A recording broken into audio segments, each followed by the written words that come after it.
I say shalom, shalom to everybody. Shalom to all Israel, far and near. Shabbat shalom to all Israel, to our brothers, sisters, and all praises to the Most High for this day, that we see ourselves in the land of the living. We give the Most High praise and thanks for everything, for His word, for life, and for all the things that He has given us, that we may always give reverence and praise to the Most High for His glorious things that He's doing and the things that He's showing us, the signs and the ending of our captivity in this great so-called land of America, Babylon the Great. Our captivity is finally coming to an end, and the Most High is going to restore and put all things back in order. But before all things are put back into order and restoration, there has to be a final judgment. There has to be a great judgment for the things that have been done to the Most High's creation, to His word, to the earth, and to His people. There has to be a judgment. Okay? In every society or government, when crimes are committed, people are brought to justice for their crimes. Even in American society, when you commit a crime, you have to pay for the crime that you have committed. And you're brought to the justice system, all right? And if you appeal it, you take it to the higher courts, the Supreme Courts. But the Most High and the angels, the highest court of justice, that's going to bring everything into judgment and justice. And my topic today is current events, whether it's social, political, or they're also prophetic. That's the question. Events that take place in a society, whether it's socially, politically, in any aspect, economical, is it prophetic? All right, that's the subject matter. Let me read it again. Yeah, current events, whether socially, politically, are they prophetic, or are they just mishaps? That's the question. Are they prophetic, or are they mishaps? All right. So we see a lot of events taking place in society. All right. It's so many events, it's hard to keep up, but you try to keep up with the most relevant one. All right. Now we see what's taking place in Texas, right? Texas is a massive state with a lot of land. And you see Texas is on fire. All right. Texas is on fire. A lot of farmlands, a lot of ranch land is being destroyed. All right. It says millions and millions of acres of land is being destroyed. Now, was this a coincidence, a mishap, that these things are happening? All right? Because you got to remember, the scripture speaks on many things. It speaks of wars, rumors of wars, social events, climatic events, environmental events, political events. The scripture speaks on many different topics of things, but you have to go in the scripture and pull off those things to show. And remember, everything that's being played out today is not new. It happened in kingdoms before us, major kingdoms, in the Egyptian kingdom, in the Babylonians, the Assyrians, the Roman Empire. All these events that are being played out today are reoccurring events. It's not new under the sun. And every kingdom, when it's coming to its end of its rulership, it goes through what you call social upheaval, all right? Eternal problems. That's going to lead to what you call civil war. Every kingdom experienced that. When Rome was coming to its end of its rulership, Rome came to internal problems amongst themselves, all right? There was clashing with the different political parties, all right? The two parties had big factions and internal problems. And that helped to contribute to the collapse of it. Then eventually it was collapsed from the external forces, all right? In America, you have a polarization of the Democratic and the Republican Party. And they're at odds against each other, all right? And the major figure that they have now that the so-called Republican Party are putting their trust into is a man that they call Donald Trump. All right? And he's getting a lot of spotlight for some reason. All right? Biden and the Democratic Party, they're playing one side. The Republican Party is playing another role. But they're all playing a role to fulfill what? The prophecies of events, upcoming events. All right? And I'm going to try to give you an understanding of that. All right? Because like I said before in many of my classes, which I don't choose none of the political parties. Because me personally, I don't believe we should vote for no political party. We're supposed to put our trust and vote in the Most High. But everybody have their opinions and what they think is beneficial for them. So they choose sides of political parties. I don't agree with the Democratic nor the Republican Party. Okay. All right? Trump, I don't agree with him. Okay? Biden, I don't agree with them because all of them are against the Most High. All of their policies and plans are initially against the Most High. All right? Even in the so-called Republican Party, they don't believe in or trust in the Most High. They're against the Most High. Okay? But my perspective on this here, from what I analyze in the prophecies on the events, I know a lot of people might say, how could you say something like that? But from my perspective and seeing the prophecies, Donald Trump will emerge as the president of these United States again. And a lot of people are going to say, you kidding me? You're kidding me. No, you can't say that. But what you have to understand, Donald Trump, I got to say, he's a tyrant, he's an antichrist, and he's evil. And evil has to run its course until it's put down. Okay? What we're living in is one of the most evilest time and most perilous time upon the face of the earth. You understand? We're not living in a time of peace and love and unity. We're living in the time that evil must be manifested. It has to be manifested. Okay? Because we're at the end of our captivity. The children of Israel are at the end of their bondage and captivity in the land of Babylon the Great. So what's going to be the outcome of that? The enemy and the forces that are against the Most High have to come against the people of the Most High. And the Most High is going to show his hand, who are his people, and why are these things being played out. But let me, I want to get a scripture, here. You going to read for me, Howard, right? I'll read it for myself. Okay, get me Luke 21. We're going to get Luke, the 21st chapter. And we're going to begin from the 8th verse. Luke 21? Yeah, Luke 21. And we're going to start from the 8th verse. Luke 21, verse 8. And he said, take heed that ye be not deceived. See what Yahushua said? He said, and take heed that you be not deceived. Because the world have been deceived. Lots of our people have been deceived. Okay, a lot of us have been deceived into a lot of things. All right, go ahead. For many shall come in my name, saying, I am Christ, and the time draweth near.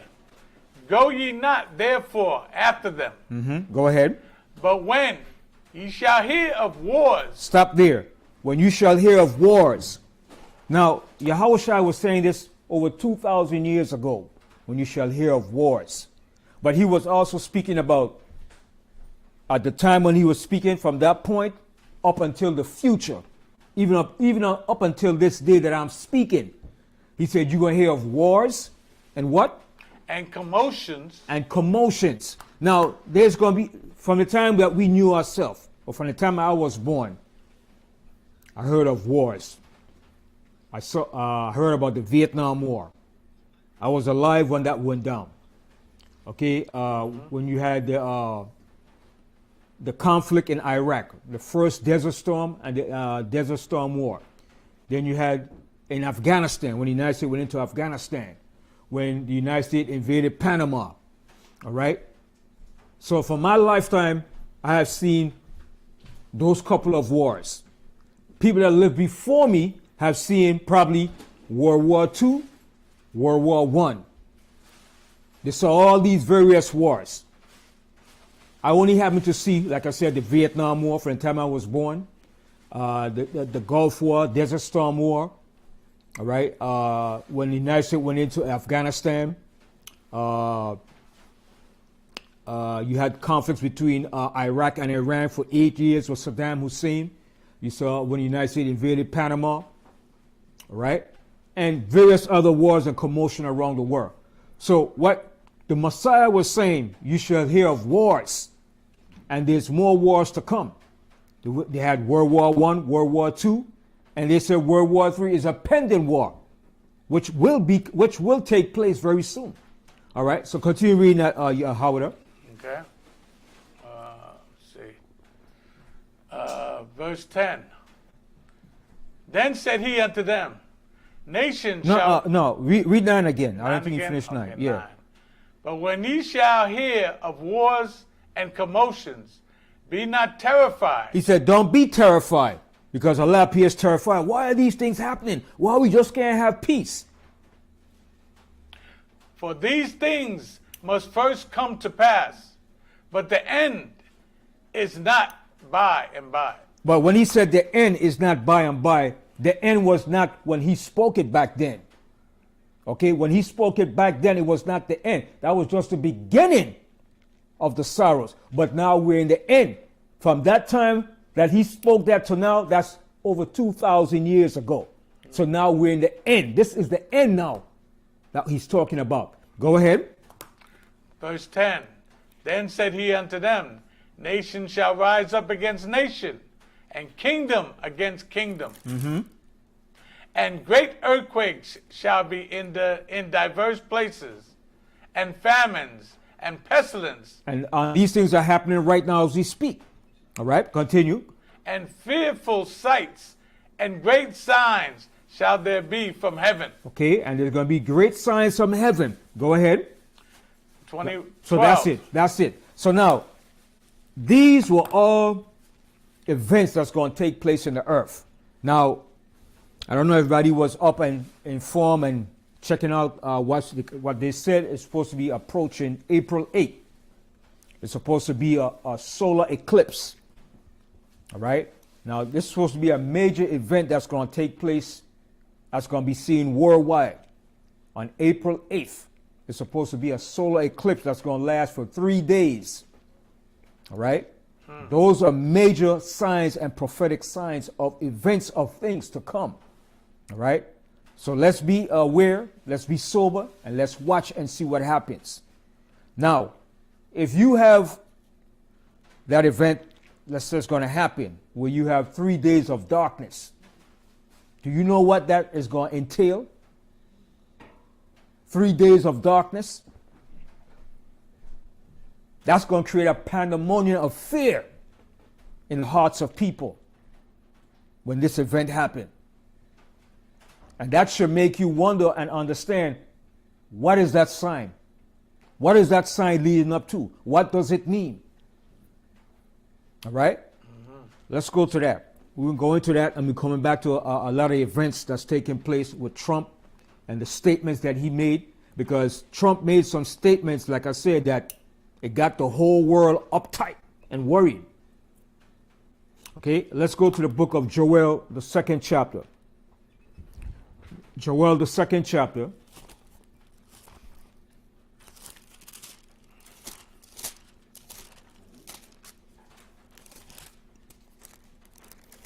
Joel, the 2nd chapter, and we're going to begin here from the 30th verse.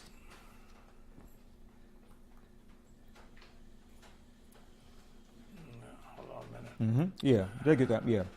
Joel 2 and 30. All right.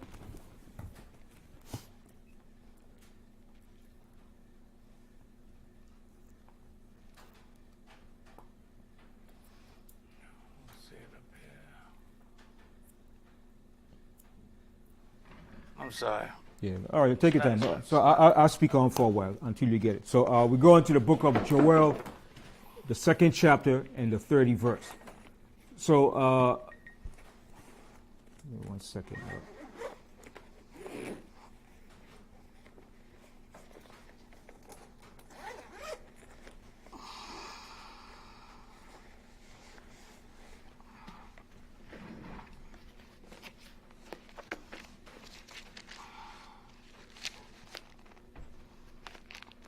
All right. So, like I was saying, there's a lot of social, political, economical trends that's taking place in the earth worldwide.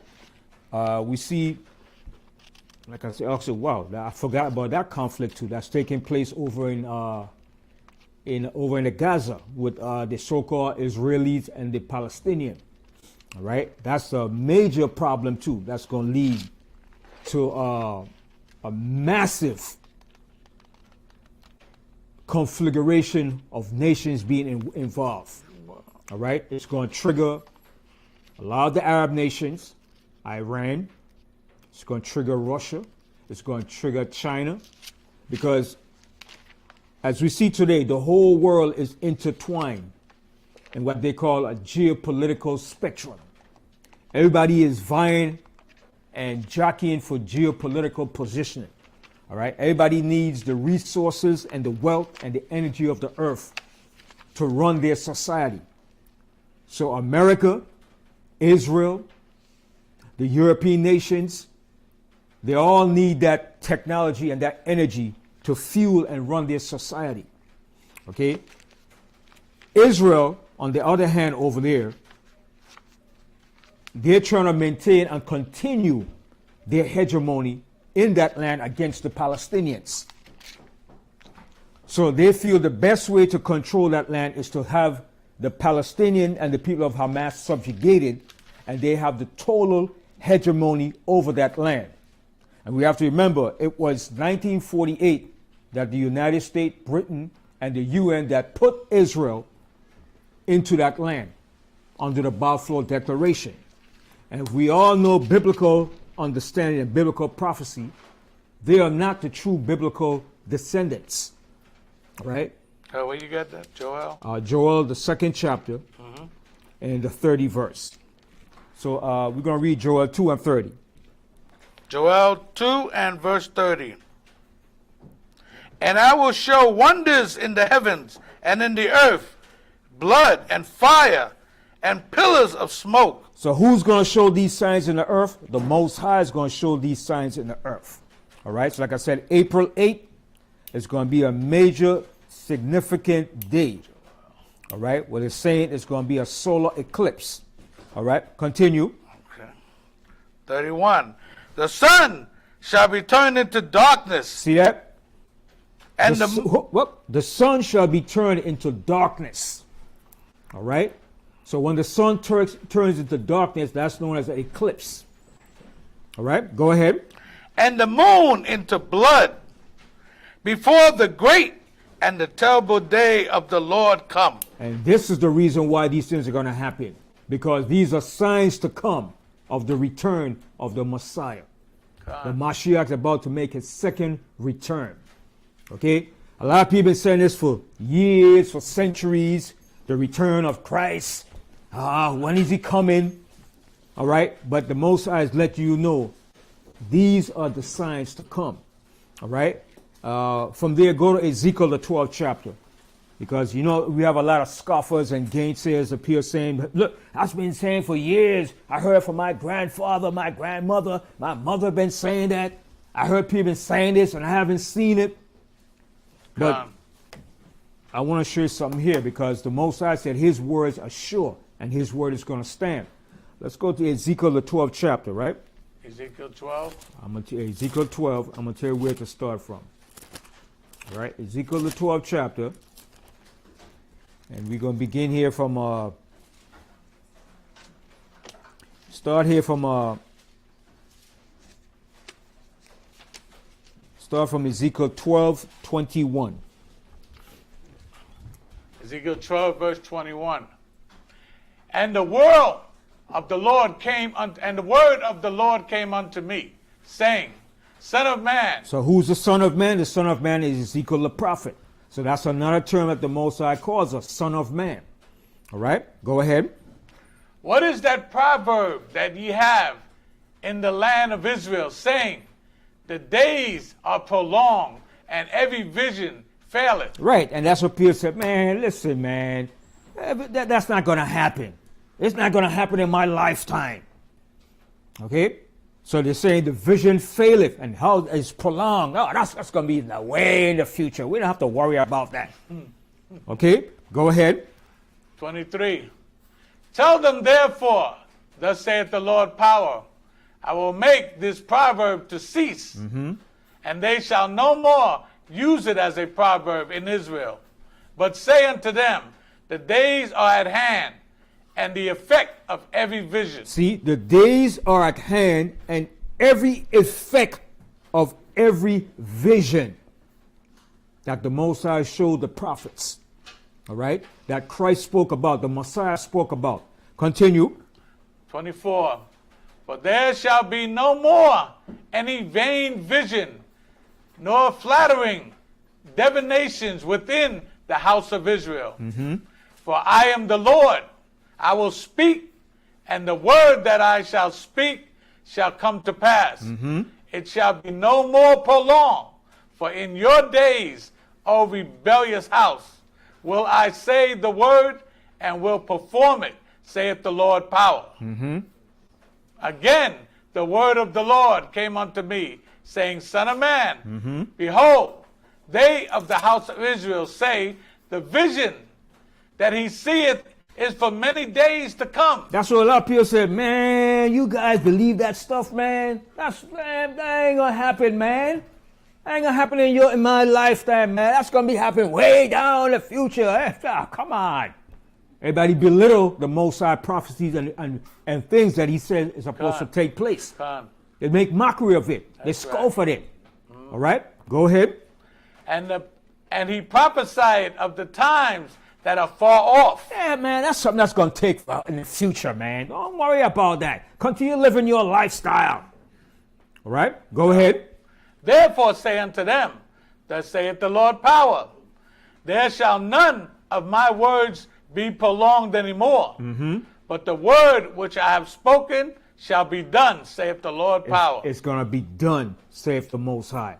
All right? So from there, let's go to the book of Mark, the 13th chapter. Mark, the 13th chapter.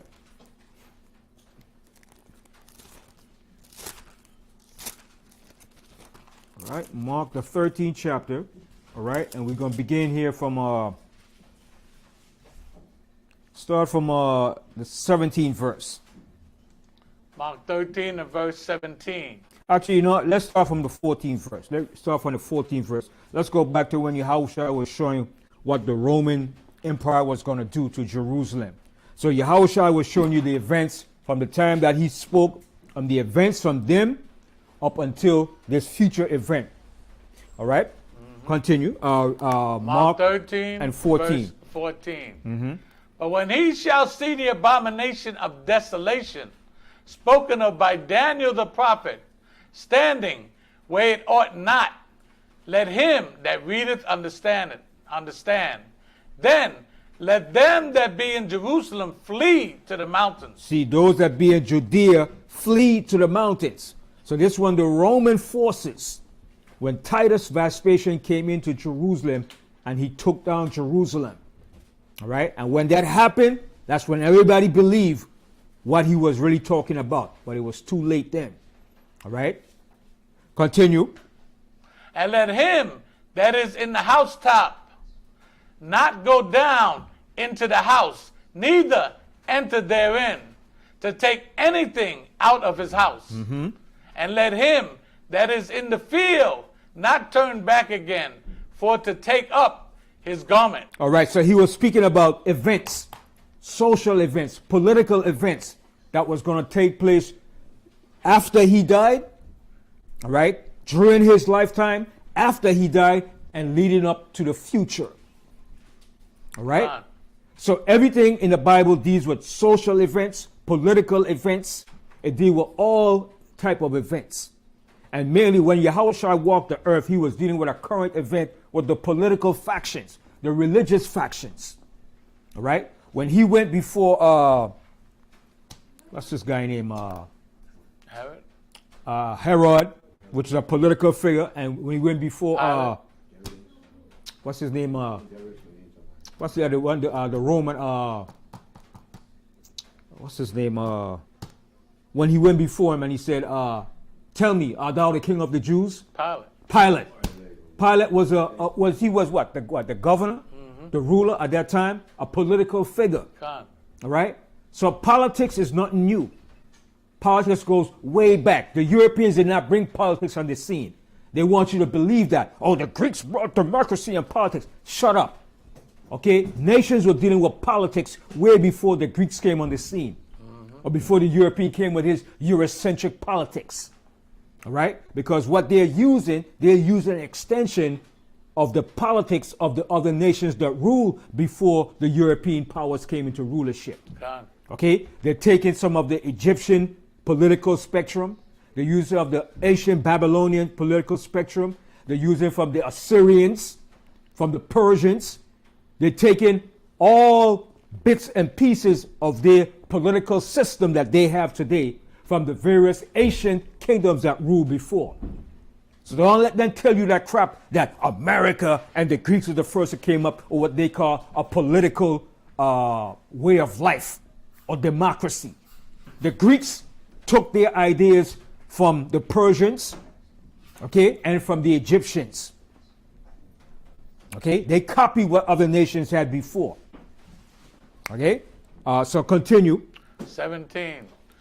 But woe to them that are with child, and to them that give suck in those days. Okay, so he was telling them of the current events that was going to take place when the Romans besieged Jerusalem. They was going to lay siege to the whole entire city. Khan. And a lot of us was going to be killed. Okay, the woman was going to be killed. Okay, the young children was going to be killed. The woman that was pregnant is going to catch pure hell. All right, because the men was going to be slaughtered. There wasn't going to be no providers to provide for them. And the Romans was going to take us into slavery. Matter of fact, those that they kill and those that remain, they put us into slavery.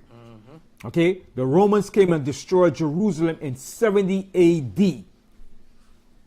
All right, that's a known historical fact. When the Romans sacked and besieged Jerusalem, they lay hold of Jerusalem and destroyed the entire city. Khan. That's why Yahweh Shai said there should not be one stone here standing that should not be left upon another.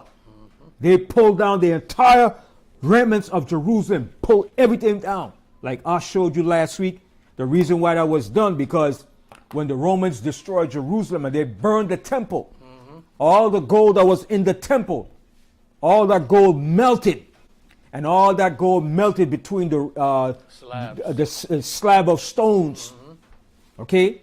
So when they burned the temple, all that gold, it was, man, you thought Fort Knox had gold? We had more gold than Fort Knox in that temple. And when the Romans burned that temple, that gold melted and it ran down between the slabs of stones.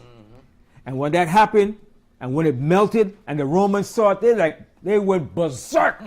They said, what? They said, pull every stone down to get all that gold. Because, you know, when you're an army, you need what? Money to support your military. So Titus tells them to rip every stone down, take every stone, and get all that gold that melted. And that's what they did. They ripped every stone down from that temple until they found those gold. Okay? Then what the Romans did, they went through the whole city and salted the whole city. So it could be desolate. It can't grow nothing. They put a ruin to Jerusalem, man. Okay? And those of us that remain, that stood at Masada, because there wasn't no food, no water, we were starving. And the Romans besieged that city for 7 years. And those of us that remained in Masada, when there wasn't no other way out to do, what did we do? We committed suicide. Khan. All right? Because there wasn't no food, no water. That was the last stronghold that remained in that city called Masada. Okay? And Yahushua told him the Romans was going to besiege Jerusalem. All right? And we're reading about it, what happened.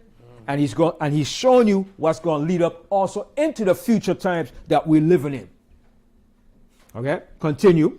Verse 18. And pray ye that your flight be not in the winter. So it's coming up now, to these days now. And back then he was saying, pray that your flight be not in the winter. All right? Because there's winter in that land, but not as severe as it is over here in the Western world. Okay? So he's showing you it's leading up to this time that we're living in. All right? Read that verse again. Okay, verse 18. Pray ye that your flight be not in the winter. Pray that our flight don't be in the winter. All right? Continue. Okay, 19. When those days shall be afflictions, such as was not from the beginning of the creation, which the Most High created, until this time, neither shall be. See what he's telling you? Read that verse again, because peace is not coming into the earth right now. Con. There's not going to be no peace. Everybody's looking for peace. Oh, why we can't have peace? You're not going to have peace until all these things are fulfilled in the earth. Con. All right? And that's why I keep saying it. Trump has to be manifested as that evil. As that evil that's going to take that office to bring the evil. He's playing that role. That's his nature. You understand? And a lot of people might disagree with me, but that's my perspective, according from what I see in the biblical understanding, that he is going to be the so-called elected president again. That's right. Okay? Not because I love him, I want him to be president, but he's playing a role that has to be fulfilled. Con. You understand? And we're going to see this as we go closer to the time. We're going to see. Con. You don't have to take my word, but keep watching the current events. Keep watching the events. All right? Like I showed you before, a rich man, when he's about to fall, he has many friends. And his friends and his loyal supporters will support him. Okay?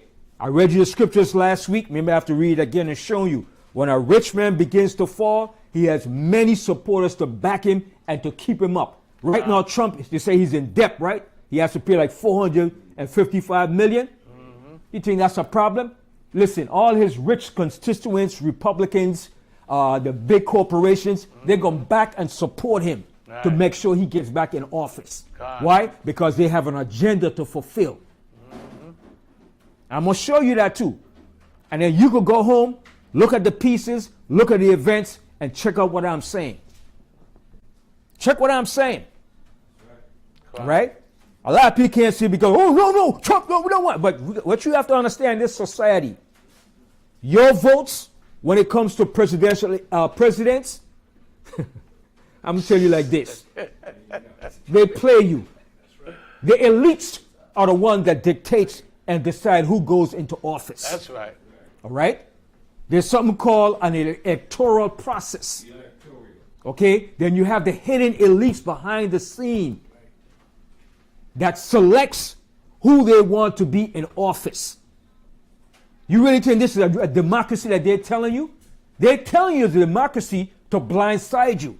But behind the scene is run by the elites.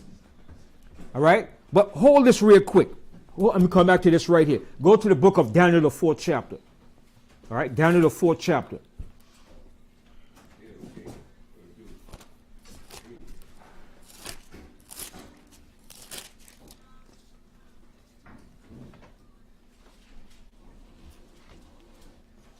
Daniel 4, right? And Daniel, read Daniel, the 4th chapter and the 17th verse. Daniel 4 and verse 17. This matter is by decree of the watcher. And the watchers are the angels, the holy angels. All right, go ahead.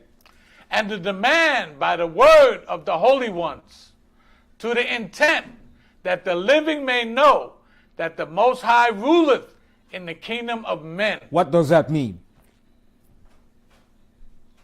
He ruled in the kingdom of men, meaning on the earth through his servants. If I say I find it right. Most High controls who rules and who falls. That's right. The Most High decides who's going to rule, who's going to be the power, who loses, who wins, who's going to be the final outcome of everything. Con. In that unseen spiritual realm. Yes, Yashua Alaba. He's the king over the evil, rulership is the king over the righteous. That's right. Over the good and the evil. The Most High sets up the evil and the good for a purpose. All right? The Most High said, I, the Most High, do all these things. I create good and I create evil. Read again, Yehuda. Okay. Daniel 4 and verse 17. This matter is by decree of the watchers, and the demand by the word of the holy ones, to the intent that the living may know that the Most High ruleth in the kingdom of men, and giveth it to whomever he will, and setteth up over it the basis of men. Right. So the Most High sets up the basis of men. So you could be a low life, a scum, an evil, wicked, a no person, and the Most High could set you up to rule in the kingdom. All right? That's right. And the Most High does it for a reason. All world leaders in the ancient world was set up by the Most High. Who do you think put Nebuchadnezzar, king of Babylon, to rule? Did he just put himself up there to rule? No, the Most High said, Nebuchadnezzar, you're my servant, and I set you up to rule, to do a job for me. Pharaoh, the king of Egypt. All world leaders. Cyrus, when the Most High used Cyrus, the king of Persia, the Most High chose him and anointed him. He said, you, Cyrus, are going to build my temple in Jerusalem. The Most High used him. Okay? And that was done before any historical data was written. But the Most High had it done through the prophets and through the spiritual realm to be manifested when it came to pass historically. That's right. All right? So go back to where we were. Daniel's No, 13 and 19. no. I mean, Ezekiel. no. No, I'm sorry, Mark. Mark. Go back to Mark. Yes.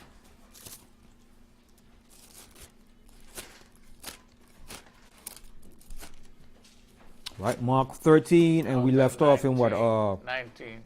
19. All right, go. Okay, read 19 again. Okay. Mark 13 and verse 19. For in those days shall be affliction, such as was not from the beginning of the creation which the Most High created unto this time, neither shall be. See what it says? For in those days shall be affliction, such as was not from the beginning of the creation which the Most High created unto this time, neither shall be. And that goes right back to what? Daniel, the first chapter. Let's go right back to that. Daniel 12 and 1.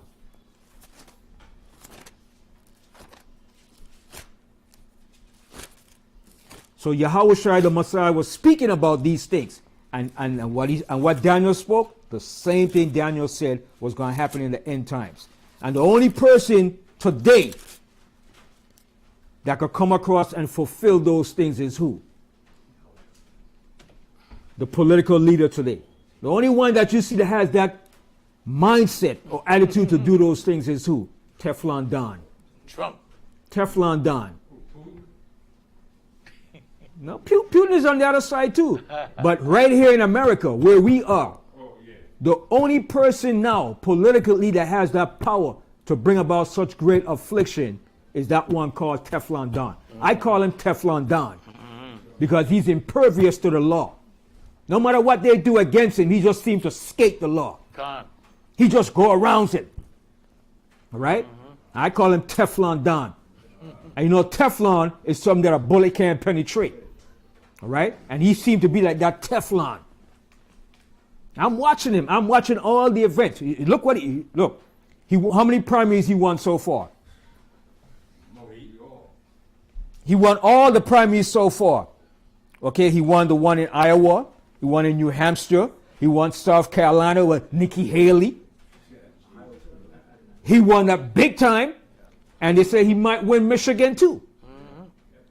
All right? He's not even campaigning. Right. So, like I said, keep watching the events that's taking place. Okay? I don't, let me say this here. Let me put a disclaimer out. I'm not no supporter of Trump. Okay, Teflon Don. I don't give two damns about him. He's a wicked, evil, no peace, a bastard. Okay? But my perspective from biblical understanding, he's going to be the one to fulfill and bring in what you call the mark of the beast system. Okay? He's going to bring in that mark of the beast system where you can't buy, sell, okay, unless you have that mark. And read all the things that he has in play for America. His main go-to statement, MAGA, make America great again. has a very substantial meaning to it. Okay? When he said make America great again, wasn't America great all the time? So why you want to make it great again if it was already great? But it's a hidden meaning behind of that. Okay? I'm not going to say because it might take it off, but let's go to Daniel 12 and 1. Daniel 12 and verse 1. And at that time, Michael stand up. Michael shall stand up. Michael shall stand up. The great prince which standeth for the children of thy people. And there shall be a time of trouble. See, there's going to be a time of trouble. We're approaching a time of great trouble. Also, hold it and get Jeremiah 30 and 7. All right, hold that. Go to Jeremiah. Hold Daniel. Go to Jeremiah 30 and 7. It's going to be a time of great trouble. Jeremiah 30 and verse 7. Alas, for that day is great, so that none is like it. It is even the time of Jacob's trouble. See, it's even the time of Jacob's trouble. And we are Jacob. Not those people over there. They're not Jacob. And that's what the world going to find out. Go ahead. But he shall be saved out of it. But he's going to be saved out of it. We're going to be saved out of this great trouble. All right, go ahead. For it shall come to pass in that day, saith the Lord of hosts, that I will break his yoke from off thy neck, and will burst thy bands. Burst our bonds, meaning we're still in captivity as a people. The Most High is going to break our bonds as a people. I mean, so how are we getting captivity? Yes, if you're under another nation rule of government and sovereignty, you're in captivity. If you don't have your own money, your own gold, your own resources, your own political system, your own economical system, you're still captive as a nation of people under another nation. Continue. And strangers shall no more serve themselves of him. And that's right. Now go back to the book of Daniel 12 now. Read Daniel 12 and 1 again. Daniel 12 and verse 1. And at that time shall Michael stand up. And that's the time we're living in. We're approaching that time. Go ahead. The great prince which standeth for the children of thy people. And there shall be a time of trouble. A time of trouble. All right, go ahead. Such as never was since there was a nation, even to that same time. And at that time, thy people shall be delivered. So at the same time while this is happening, thy people shall be delivered. We're going to be delivered from this great destruction and wrath that's coming. Con. All right, go ahead. Everyone that shall be found written in the book. Okay, now go back to Mark 13. And it's the same thing Yahushua the Messiah was speaking about. All this is done for us. It's being done for us. But we have to repent. That's what the Most High wants us to repent. Con. All right? Because what's coming, it's not going to be beautiful, man. Okay? And it takes a certain political figure to be in that position to bring about these things. Okay? It has to be a certain political figure to be in office when these things comes about. All right? Continue reading Mark 13. Okay, Mark 13 and 19 again. For in those days shall be affliction, which as was not from the beginning of the creation, which the Most High created unto this time, neither shall be. And except that the Lord had shortened those days. Now what does that mean when it says, and except the Most High shortened those days? What does that mean when he says he's going to shorten the days? When you shorten the days, that means things have to speed up. True, that's true. Because if you don't shorten the days, then there won't be no more flesh left. Right. And also, what does it also mean he has to shorten those days? What does it also mean? You're right what you said. Well, right now, that's my essence, so I'm thinking about it. Yes. He's going to cut. He has to Esau's cut the time. kingdom He has to cut short. the time. The length that they're supposed to bring about what they're going to fulfill, he has to cut that short. Because if he didn't cut it short, man, it won't be no flesh left to save. All right? The rate that they're moving and doing with their AI technology and their science, they have become a bunch of Frankenstein monsters. Okay? The rate that the earth is being destroyed. All right? The Most High has to intervene and cut it short. He can't let it go to the full length. And Putin is threatening, boy. And everything is falling in line because remember the statement that Trump made a week ago. He told the UN, he said, if you don't pay, I will tell Putin to invade you. That's a major prophetic statement. You understand? I'm going to play that tape too. Why the world leaders are uptight because they know with this event happening, it's going to create a hell of a damn problem, man. Because with Trump in power, he's going to extort those NATO's nations and force them to pay that money. Okay? And they don't want to pay that money to America. And by doing that, he's going to anger those nations. Okay? And the scriptures tells you, when you read that beast in Revelation, the 17th chapter, that beast is NATO. And it tells you that beast is going to hate the whore and burn her with fire. Okay? We're living in a very, very prophetic time. And Putin, he ain't backing down. Okay? And if NATO invades Russia, it's on. Okay? Because Ukraine gonna lose that war. And the reason why Putin was going at them easy, who knows why? What's so important about Ukraine? Who knows what's so important about Ukraine?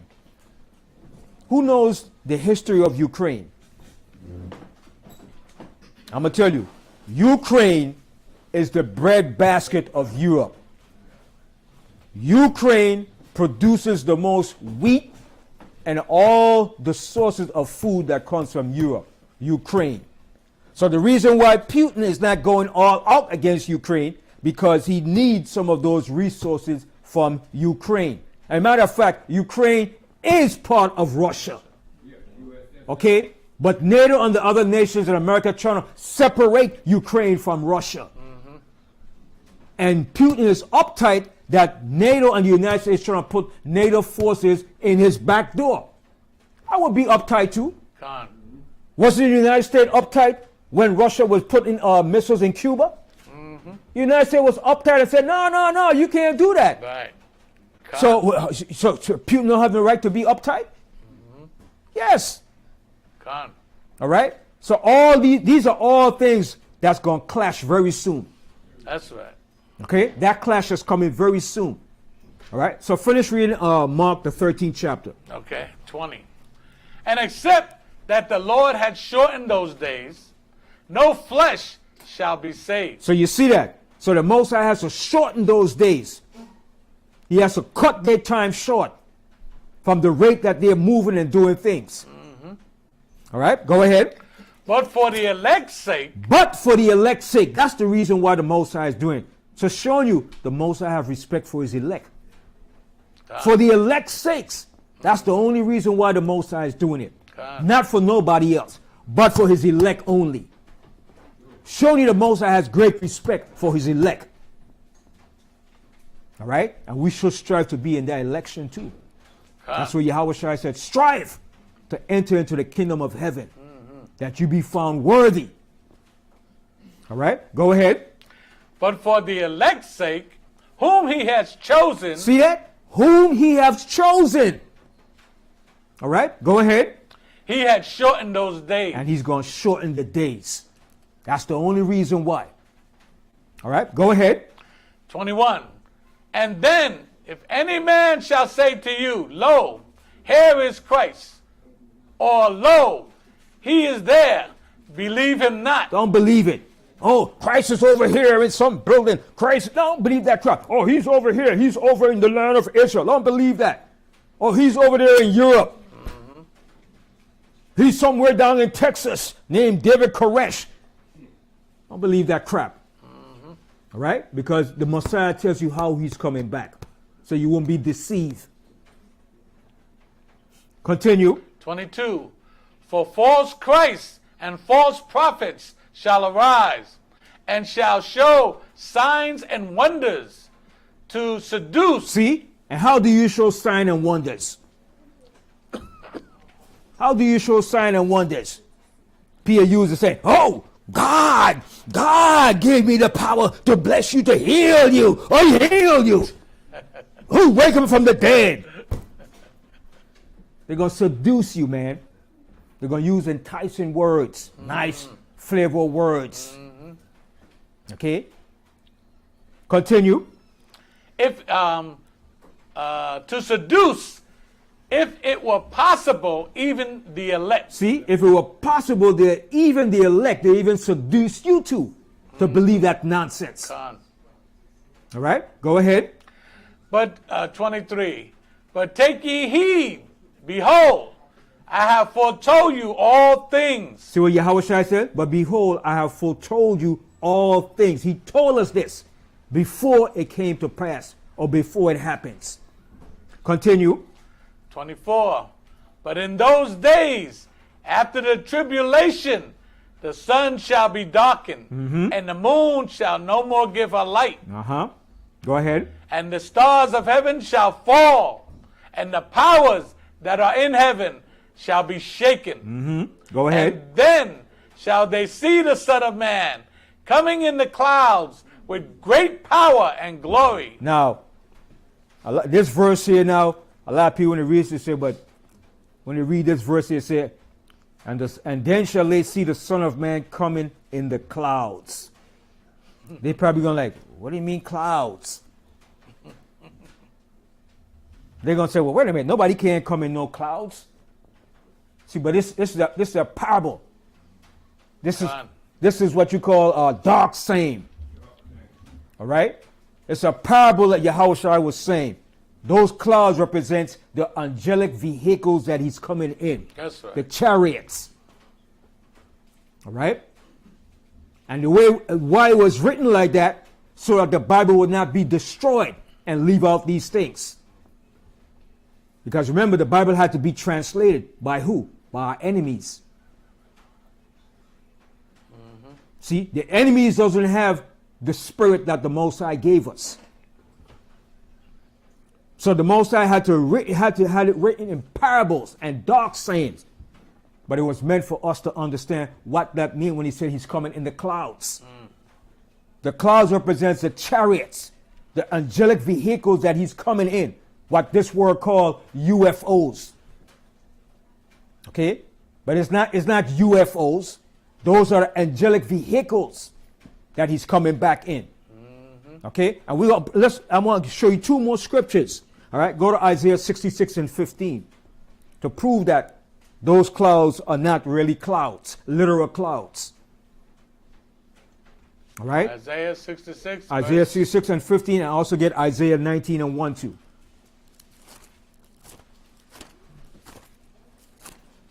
Okay, Isaiah 66 and verse 15. For behold, the Lord will come with fire, and with his chariots like a whirlwind. See, with his chariots. What is his chariots? Those clouds are the chariots. The chariots are the angelic vehicles that he's going to be riding in with the angels. Read that verse again. Okay. 66, Isaiah 66, verse 15. For behold, the Lord will come with fire, and with his chariots like a whirlwind. Like a whirlwind, showing you how it's moving in a centrifugal force, the way the chariots move.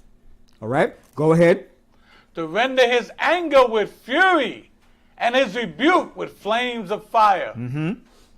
For by fire and by his sword shall the Lord plead with all flesh. And the slain of the Lord shall be many. And the slain of the Most High shall be many. All right? Go to Isaiah 19. And we'll look at those clouds again. Isaiah 19. All right? Isaiah 19 and 1. Isaiah 19 and verse 1. The burden of Egypt. See? The burden of Egypt. Okay? This scripture here is twofold. It's speaking about ancient Egypt and this modern day spiritual Egypt, which is America. Right? Read it again. Isaiah 19 and verse 1. The burden of Egypt, behold, the Lord rideth upon a swift cloud. See, reading that word cloud again. It says, the Lord rideth upon a swift cloud. How do those chariots move? Swiftly. So he's coming upon a swift cloud. All right? Now, loose that. Let's go to the book of Matthews. Let's go to Matthews. It's going to show you the same thing again in Matthews.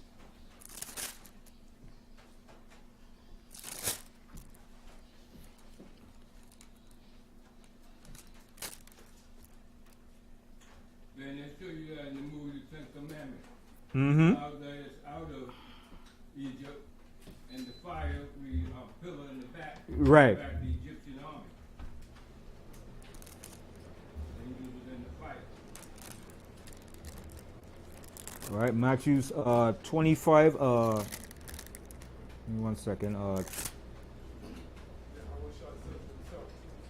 26 and 64. Say again. Yeah, I wish I said it. Comes at his own words. Matthew 26, 64. Right. Mm-hmm. I wish I said it himself.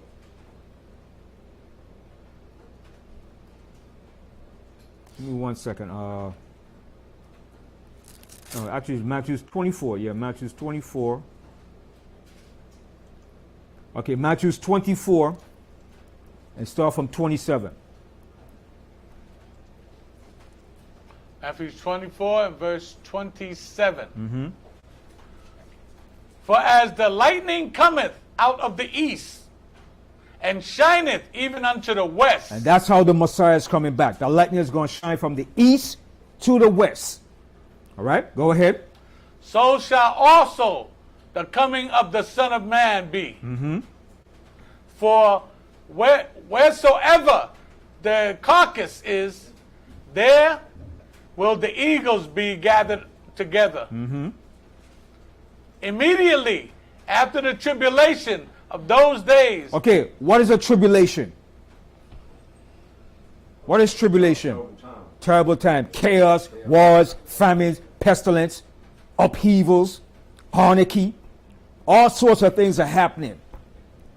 All right, go ahead. Immediately after the tribulation of those days shall the sun be darkened, and the moon shall not give her light, and the stars shall fall from heaven, and the powers of the heavens shall be shaken. Mm-hmm.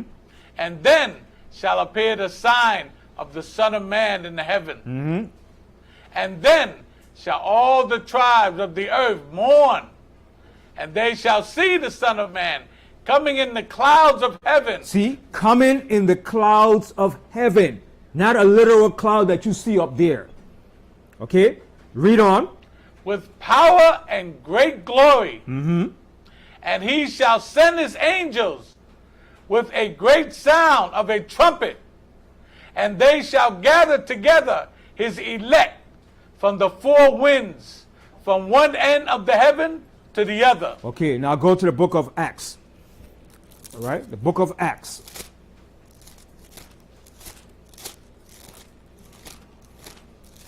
All right, let's go to Acts, the first chapter.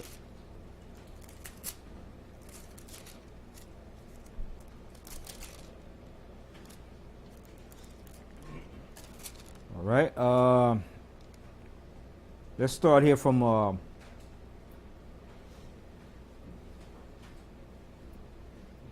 6th verse. Acts 1 and verse 6. When they therefore were come together, they asked of him, saying, Lord, wilt thou at this time restore again the kingdom to Israel? That's a very important question that they're asking. Why did the disciples ask that question? I say, they asked the question because all what he was telling them, they wanted to know could it happen at that time. Mm-hmm. And what else? And what else too?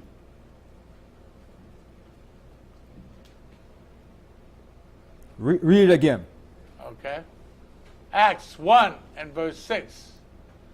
When they therefore came together, they asked of him, saying, Lord, Will thou at this time restore again the kingdom to Israel? Okay, now, what happened? What transpired at this time? What was happening now? What happened? Rome and chase Israel out of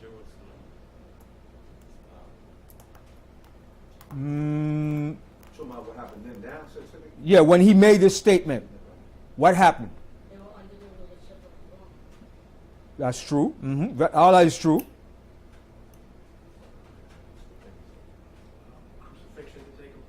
Crucifixion had taken place, and he came back to them. So when after he died and rose, and he came back to them and was speaking to them, so now they said, "Okay, you back now? From you rose from the resurrection. Okay. Are you going to restore back the kingdom back to us?" That's the question they want to know. They ask a legitimate question. All right, because they're like, you said you coming to restore Israel, bring us back to the land, and all these things. So they want to know, well, is it going to be now that you resurrected? Because remember, the disciples were wise too. They learned from the master. So they had a legitimate question. He said, are you going to restore now the kingdom to Israel now that you have been resurrected? Let's read on and find out what he's going to tell them. Verse 7. And he said unto them, it is not for you to know the time or the seasons which the Father had put in his own power. And that's a legitimate question. All right? Because anybody with thinking, reasonable common sense will ask that question. All right? Go ahead. Verse 8. But ye shall receive power. After that the Holy Spirit is come upon you. And ye shall be witness unto me both in Jerusalem and in all Judea and in Samaria and unto the utmost parts of the earth. And the utmost part of the earth is where? All four corners. All four corners, mainly over here into the Americas. God. This is the central figure of all world events. All eyes are on America, Babylon the Great. That's Okay? right. All people want to come to Babylon the Great to enjoy what? That great wealth and prosperity. Okay? The whole world is watching America. You understand? Yeah, Judah. No matter what's going down. No matter what's going down. Like the old saying, when America coughs or America gets sick, everybody gets sick, right? Babylon the Great.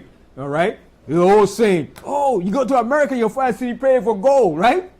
Even from a young child, you want to go to America.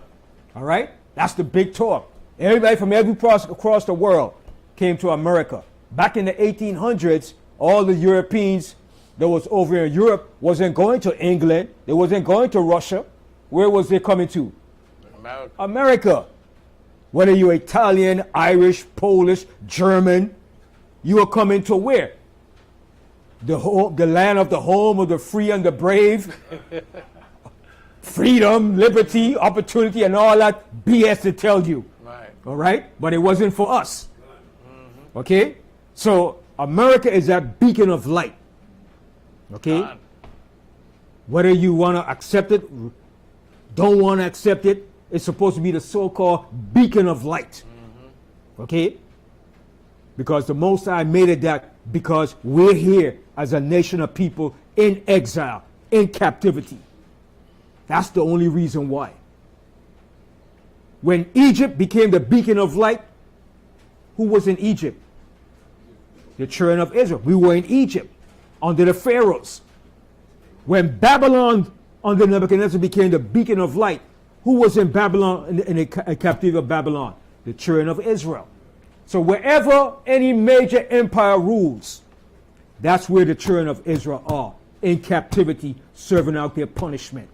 And America, Babylon the Great, is the last place we're serving out our captivity. And it's going to be the great deliverance. Done. All right? That's right. So finish reading that in Acts. Okay, I'll read it again.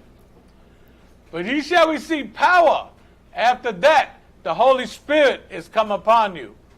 And ye shall be witnesses unto me both in Jerusalem and in all Judea and in Samaria, and unto the utmost parts of the earth. Right. And the utmost part of the earth is mainly over here. All right. It also includes Europe, okay, the Caribbean islands, America.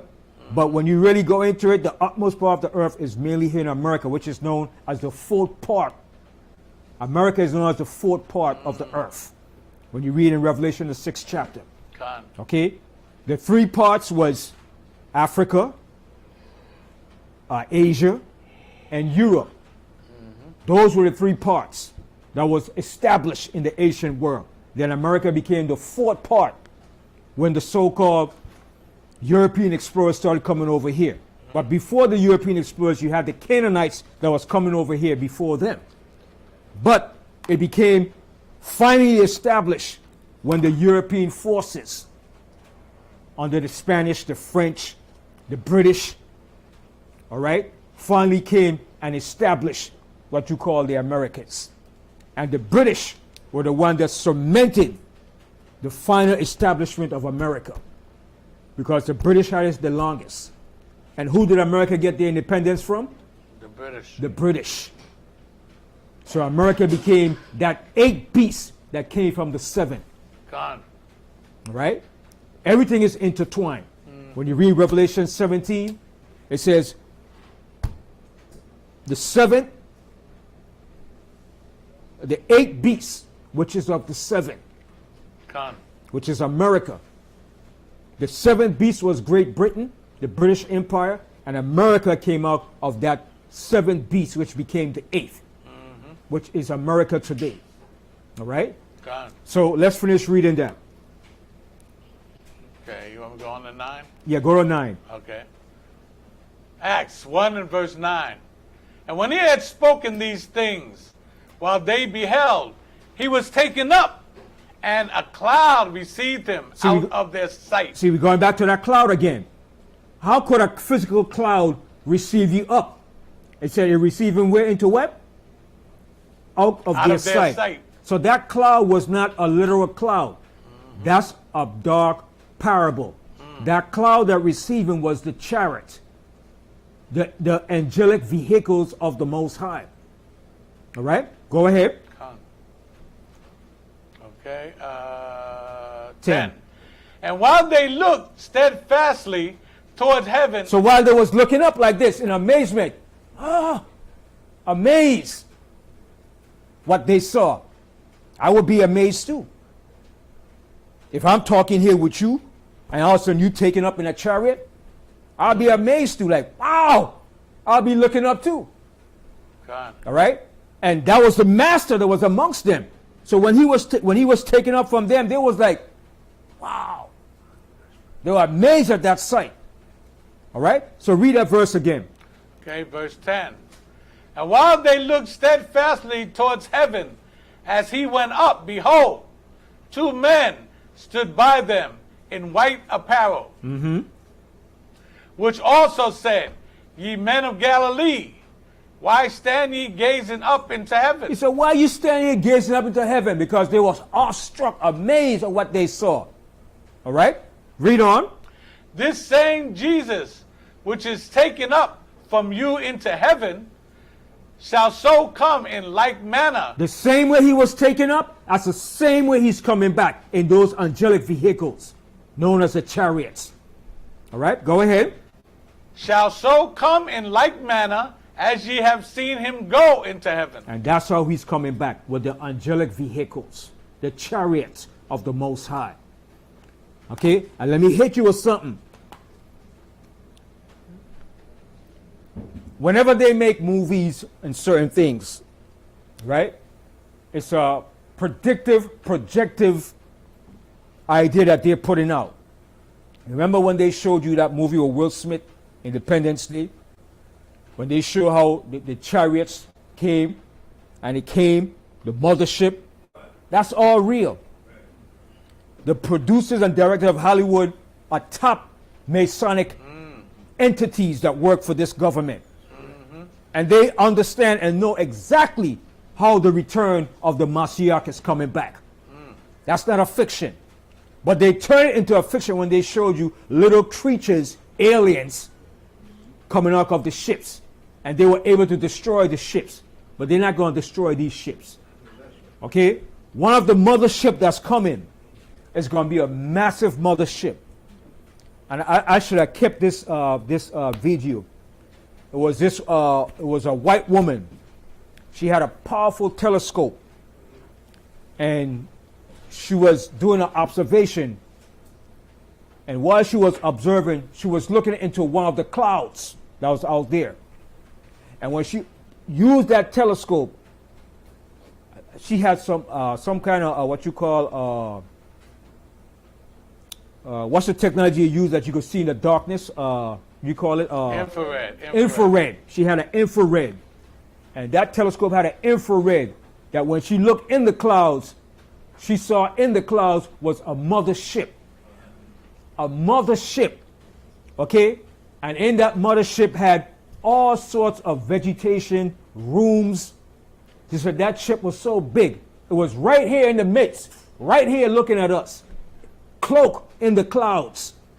She said that ship was so huge, it could hold 1 million people. I shall save that tape, man. I know y'all don't believe me. Y'all said, Benjamin, you talking garbage. But when she put it up and she saw it, she said she couldn't believe it. She was so amazed. She was frightened as hell when she saw that. She couldn't believe it. She was amazed when she saw that. And she tuned in and she used that infrared. And it was right here in our atmosphere, cloaked in the clouds. And she saw inside of it. She said she nearly passed out when she saw it. She couldn't believe it. A mothership right here in the midst of us, cloaked in the midst of clouds. All right? And he said inside that mothership had all sorts of food, vegetation, green life, everything to sustain a whole entire nation. Yes, Judah. Like a Noah's Ark. And that's why, because remember the Most High said, this whole entire earth is going to be burnt up. It's going to be destroyed. All right? So when the Most High takes us out of here, and he put us up in those ships, he's going to sustain us for that short time in that ship until he brings us back down. I know that's far-fetched for a lot of people. Like, that's science fiction. That's fairy tale. But it's no fairy tale.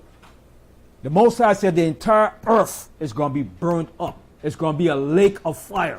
When John saw this, and he saw it, and he was looking down, he saw this lake of fire. This whole place is going to be a lake of fire. Did not the flood engulf the whole earth?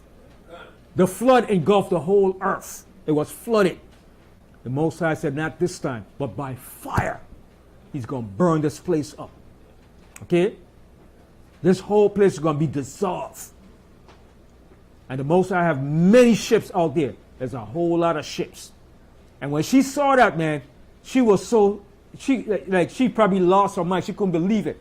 And she put it up on a video. I should have saved that video, man. I don't know why I saved it, man. And she showed you, man, the infrared of it. And you know, infrared is powerful. And that infrared pick up inside the clouds. Inside the midst of that cloud, she saw inside of it, the ship, the mothership, was right there cloaking in the midst, being disguised. You understand? That's how powerful the Most High is, man. A mothership. And Yahushua and the angels come back in one of those mothership. That's why he tells you right here. Read that verse again, Yahweh. Which one 10. was it? 10? Yes. And while they looked steadfastly towards heaven as he went up, behold, 2 men stood by them in white robes, which also said, Ye men of Galilee, why stand ye gazing up into heaven? This same Jesus, which is taken up from you into heaven. He was taken up into heaven by the chariot. All right, go ahead. Shall so come in like manner. He's coming back in the same manner that he left. All right, go ahead. As ye have seen him go into heaven. That's the same he is coming back. And he's coming back with a lot of ships. And he's coming with that mothership to deliver us. Because remember, we're going to be beamed up and delivered out of this place. What proves that? Let's go to Revelation, the 11th chapter. We're going to be taken up out of this place. Because with all the destruction that's going to take place here, it's going to be burned up. All right? Revelation 11.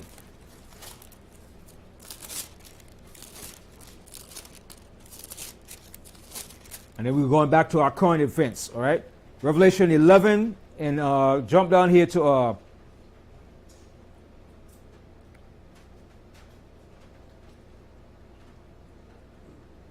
read the, start from the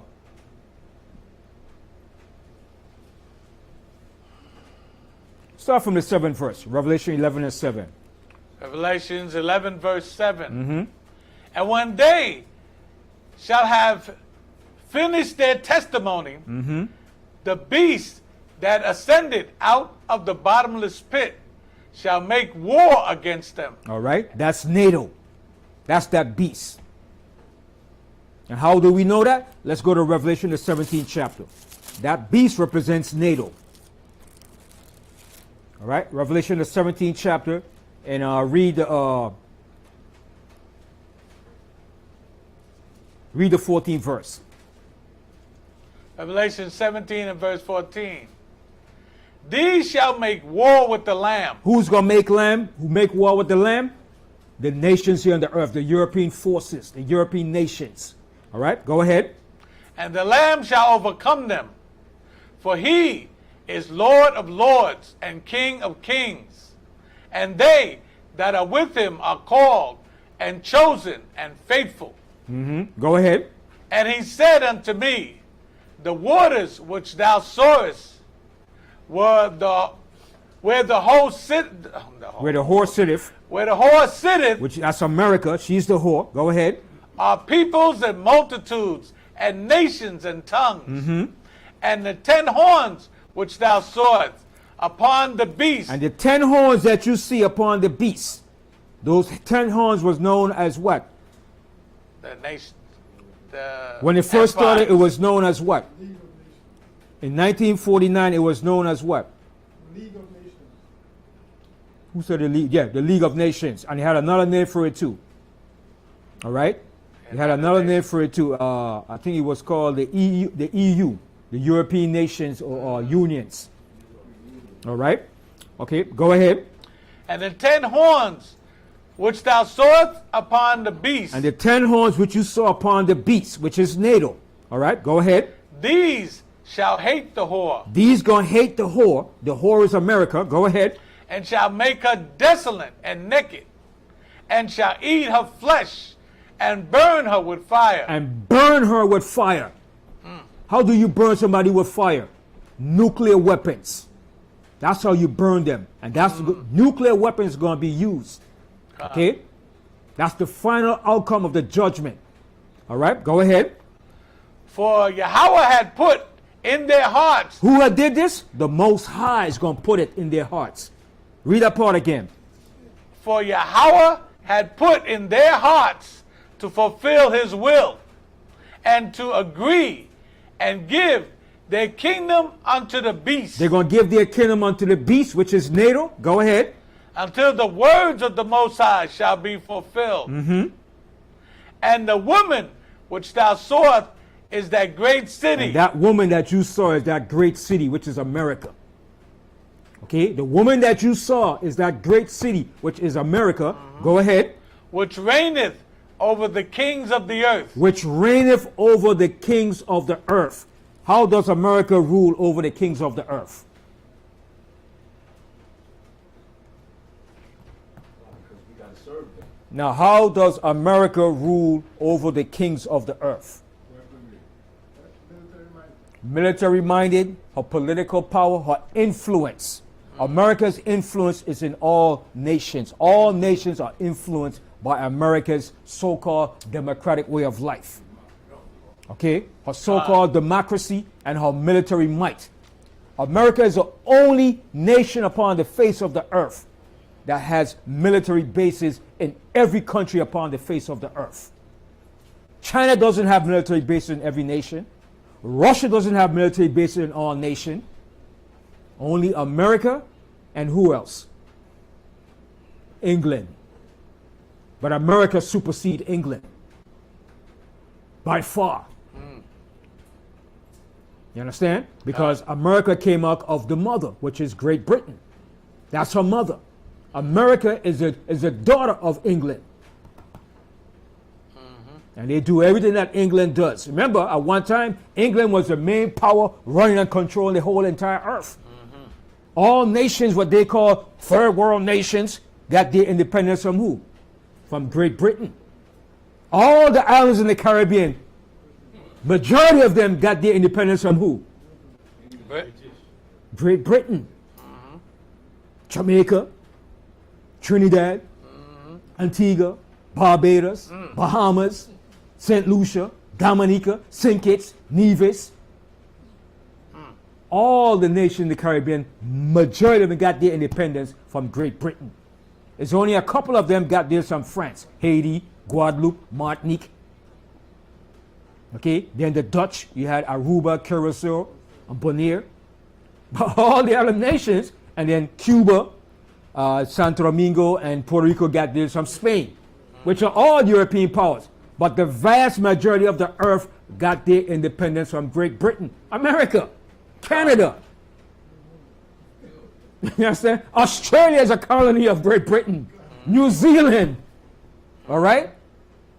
So then America took on the mantle and became that power under Great Britain. And America became that superpower in 1945. Because 1945 marked when they dropped the atomic bomb and shook Japan. And everybody said, whoa! Everybody backed up when America showed her military might. And she became that military might politically, democratically. Her influence went out through all nations. Matter of fact, who rebuilt Russia? The United States. When GIs went to Russia, they saw Ford trucks in Russia. Ford trucks were being driven by Russian fighters over in Russia. They were like, what the hell is Ford trucks doing over here in Russia? Because you gotta understand, the American industrial powers over here was building up Russia and working with Russia. Who rebuilt Germany after World War II? The United States, the Marshall Program. Who rebuilt Japan after World War II? The United States. Who colonized and were building up the Philippines? The United States. Who put dictators in the Philippines? Marcos and all these people. The United States. So the United States influence went abroad all throughout the face of the earth after they won the Second World War. Her political might, her influence was in all nations. Okay? So America is that king, is that woman that rules over the kings of the earth. Okay? Even though Russia is a superpower, America still supersedes Russia on all levels. But they say now Russia have a lot of nuclear weapons. They got the one they call Satan. It's called Satan. Satan 1 and Satan 2. Imagine that. All right? So, where we were. We finished with that. We finished with that. So, what we were before. Revelation 11. Go to Revelation 11. Showing you how we're going to be taken up out of here. All right? Revelation 11 and 7. Revelations 11 and verse 7. And when they shall have finished their testimony, the beast that ascended out of the bottomless pit shall make war against them. That's who's going to make war against us, all right? Go ahead. And shall overcome them and kill them. And their dead bodies shall lie in the streets of the great city, which spiritually is called Sodom and Egypt. That's over here. That's here. Okay? And it also represents Israel too. All right? But this is spiritual Egypt and Sodom. And how we did? We did spiritually as a nation. All right? Go ahead. Where also our Lord was crucified. Now, we know Yahushua was crucified in Jerusalem. That's where he was crucified. In Jerusalem. All right? But how was he crucified over on this side all over again? When they put up their white Eurocentric images of him and taught lies in him. When they spread that white Eurocentric image all over the face of the earth. I don't care where you are in the face of the earth. You're going to see that white Jesus. That white Jesus in your house. Looking like he's so innocent. Okay? I remember when I was coming up, when I was growing up, there was 3 main images that you saw in the house. Everybody can remember those images, right? You saw Kennedy, Martin Luther King, and white Jesus. And white Jesus right there. And I used to like, when I was young, why they got a white Jesus up there? But you just couldn't figure it out at then. Why got a white Jesus up there? You know, I used to wonder that thing, man. Why you got a white Jesus up there? But I never question and asked my mom, but it always stuck in my mind. Why they got a white Jesus up there with Kennedy and Martin Luther King? Why? Yeah, Judah. Yeah, you understand? But that was the main image that you saw. Martin Luther King, Kennedy, and white Jesus up there. But if color doesn't matter, why would you have a white Jesus all around the face of the world? All throughout South America, Europe, even in Africa, they got the white Jesus. Okay? In some of the countries in Korea, they got the white Jesus. Some parts of China. All right? Yeah, Judah. Yeah, and the picture of the white Jesus is a, you know, when you look at the word humble, they got him looking feminine. Yeah, like he can't do no harm. He won't do no hurt. You understand? But that like I said, that's the Eurocentric image and vibration that was spread all throughout the face of the earth. Understand? And that image is still up today, man. When you go to South America, man, you can't tell them that's not Jesus. Oh, no, Jesucristo, Jesucristo. Mi salvo, mi salvo, mi salvo. That's not Jesucristo, man. God. That's Caesar Borgia. That image is the image of Caesar Borgia, the son of Pope Alexander VI of Rome, that posed for that image. And that image was his sister's. His sister, the one that looked like the woman leaning over to Christ, that was his sister. Lucretia. That's his sister. And the guys around him is his family. A bunch of thugs. A bunch of Spanish thugs. You understand? But we have to learn that history, man. They really did a whammy on us, man. Yes, bro. Yeah. I just want to point out Abyssinian Baptist Church, the most famous Jank church They had the image up too. in Harlem. Yes, it's still up. I went to a funeral there in June. Mhm. I just happened to look up. It's stained glass window. Up there. So it's showing you It's been there for ages, right? since the 20s, probably. Check that out, man. Check it out. So showing you their influence reigned over all the people of the earth. Religiously, politically, socially, militarily, in every aspect, educationally, collegiate, all right? All right? Their whole school system, their educational system, the history of white supremacy, Eurocentric supremacy reigns over the entire earth. And you can't tell me that's not true. Yes. Yeah, that image is banned in North Korea. They finally banned it, right? They finally banned it. They banned that in the blue jeans. Yeah. They banned Moses. Yeah. Because now the people are starting to wake up to the lies and to the evil, to what they have been taught for centuries and for decades, man. You understand? We've been really taught a lot of ram lies and beat over our head with a baseball bat with lies, man. And that thing been branded on us, man, for centuries, man. But it's time for us to shake those shackles of lies, man. God. You understand? Yeah, Judah. Yeah, and the brother that brought up something about it being in the church in there, perhaps if they take that image down, they probably won't get funded no more. They might lose the congregation too. You know? But this is 2024. There's no need for somebody to be ignorant, man. You understand? Yes. That's what Sam was saying, you know, when they keep that up, we know for some years to deceive so many people. Deception. But now, everything has come to a close. So, Right. You know, that's And it's coming to a close. That's why, that's why I have to go back to my subject with Trump.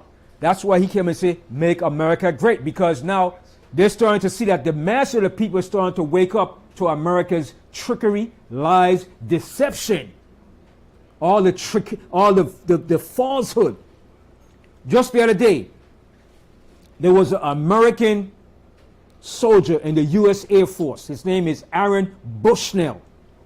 Okay? You know what he did? In protest to America's involvement and collusion and supporting the state of Israel in killing Palestinians. You know what he did? He was an active U.S. soldier. His name is Aaron Bushnell.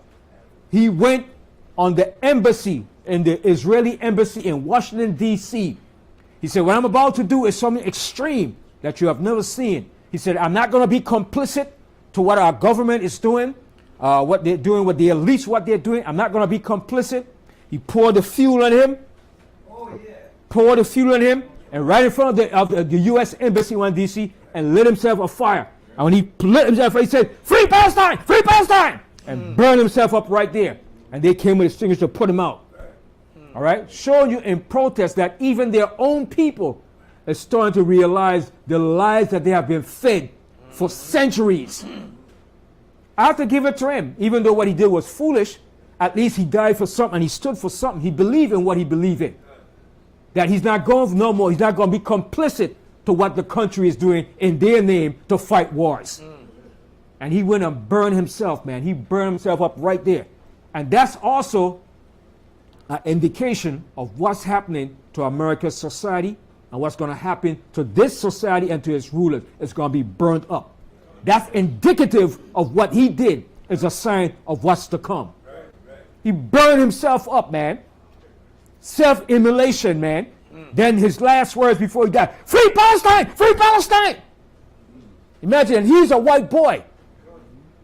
But at least he stood for something. He died for something. You understand? Even though what he did was foolish to burn yourself up. But he said he's not going to be complicit and go along with the lies no more of what this country been feeding the people. Because this country has been feeding the people lies too long. God. Even the Vietnam War was a lie. How they started the Vietnam War. What they started the war in Iraq was a lie. It was based on a premise of Saddam Hussein had chemical weapons and weapons of mass destruction. And they made the people believe that lie, and they went and invaded Iraq. So everybody after that said, wait a minute, our government and country is lying to us. They're misleading us into something that we don't want. Because the elites do the hell they want to do. They don't listen to the people. It's only when you get to a point where they can't control it, then they say, okay, let's give it to what the people said. But behind the scene, the elites runs this country. It's known as an oligarchy, okay, that runs this country. Are elite family members that comes out from Europe and Great Britain that runs this country behind the scene. And they dictate the policies to America and to all the nations in the earth. God. Okay? So when he did, that was an indicative sign of America's downfall. And he's blaming their leaders for the problem that's taking place in the earth. Because America backs and supports the state of Israel for what they're doing, for their genocide. And all America has to do, simple and easy, is tell Israel, you're not getting no more money, no more funds, no more materials, no more war. That's all they got to do to end the conflict. But they're not going to do it because it's all based on what? White Eurocentric supremacy. That's what it's based upon. They do it to everybody else. They cut you off. They put embargoes. They put sanctions. So why you can't sanction Israel? God. Because they're complicit and they're supporting what they're doing. Every last one of them. Biden, Trump, I don't care who they are. Even if you're independent running, you're going to support the state of Israel too. But you notice there's only two parties that runs and wins. Democrat and Republican. Those are only two parties. You never going to have an independent party that's going to win this country's election. Never. Never. The only two parties that's running this country is the Democratic and Republicans. And they're ran and controlled by the same people. The same people. God. Like I told you last week, it's called an antithesis. And out of that, you have a synthesis, what you call the Hegelian dialectic. Two coins. You have the coin, the eagle, all right? On that coin, you have the eagle, right? And both represent the same people that's controlling them. God. It's the same money in the same pocket. Yes, Judah. Yeah. Come up for a second, hero. 4 years they Come up closer so they can hear you, Judah. They can't hear you from the back. Speak up. 4 years they give, and the next 4 years they take it back. That's right. It's the same bird, the same bird. Okay? It's the same power. The same people that controls the Democrat Party is the same people that controls the Republican Party. That's all it is. They just play mind games with the minds of the people and make you believe that you have a say in the political theater or aspect of what goes on. But behind the scene is controlled by higher elite forces, man. By unseen spiritual forces. God. And when you vote, it's only an outcome to see how well you're brainwashed and you're controlled. I got to put it that way. It's the only outcome to see how well you're controlled. Now, certain voting aspect is good, as when it comes to like the small election for Senate board and stuff like that. Not Senate board, but for districts, that's very important. But when it comes to the presidential voting, that's already controlled and set up who's going to win. Believe me, trust me. You might say, no, that's not true, brother. But everything that comes down to the president, who's going to be president, is already set up and selected by the ruling elites who's going to be president. God. You understand? It's already set up who's going to be president. They just want you to go through the motion to see how well you're controlled and how well you're manipulated by the system. God. But who's going to be president? It's already selected. Remember, you only elect. Who does the selecting for the candidates? The elites that runs the system. You don't select them, you only elect them. That's right. So who select these people to become presidents and rulers? The people that you don't see. God. You understand? Remember, the system is a duplicitous system. It's ran by trickery, deception, falsehood. Sorcery. Okay? Sorcery. This country is ran by high level of sorcery and witchcraft that controls the minds of the people. That might be far-fetched for some people to understand. But that's how this country is run, by high sorcery. All right? Yes. Yeah, there's a district attorney in Queens. She's Amalek. Mm-hmm. And when she ran for the position a few years ago, she initially lost. And it was just stated for about 2 days that she was the loser. All of a sudden, it appeared in the paper the third day there's going to be a recount.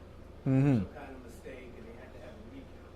That's when I knew that somebody put in the fifth Right. to give her the position. Right. There's higher forces beyond She won. the physical forces, man. There's higher spiritual forces working behind the scene. Okay? That's why the Most High said he rules in the kingdom of men and sets up the basis of men and give it to whomsoever he will. God. Remember, the elites is working off of Satan, and Satan gets his orders from the Most High. Satan doesn't move unless he gets his order from the Most High. Satan works for the Most High. God. You understand? Satan is not doing his own operation. The scripture said even the devil believes and obey the Most High. Only man is rebellious, but Satan is working for the Most High on the left-hand side. Yes, Yashua. And Ephesians 6:11. Ephesians 6:11. Principalities, forces, spiritual wickedness in high places, man. And wrestle not against flesh and blood. You wrestle not against those flesh and blood. To the devil. That's right, against the wiles, tricks. Take the D away from devil, you get evil. That's right. That's what you wrestling against, the wiles of the devils, man. Spiritual forces working behind the scene. Okay? And all evil know evil. Evil connects with evil. Okay? But evil doesn't connect with the righteous. They fight against you. Opposing factors. That's how this system is ran. Opposing factors. The opposing factor to this system is what? The right wing. The favored and well-loved figure is its so-called Democratic or Liberal Party. So the Republican Party is supposed to be the opposing party that brings in what? Law and order. You understand? That's what they use. They use those two forces together. And Trump was supposed to be the what you call the law and order opposition that they're going to use to bring in. Because they said the Democrats are soft and weak when it comes to law and order. And we have seen for time to time, the liberals are the ones that allow criminals to just do what the hell they want with their crimes. They don't really enforce criminal punishment against criminals. You understand? When a lot of crimes are being committed, right? Massive major crimes. The liberals are the ones, no. We don't want that. We're against that. But Republicans are like, no, bring the order. But are they just? No, they're not just. They're only just when it comes to their system for their people. That's right. And when it's convenient for their supremacy. But when it comes to the other people, they don't show that just and love and care. That's right. You understand? It's only about for their perspective.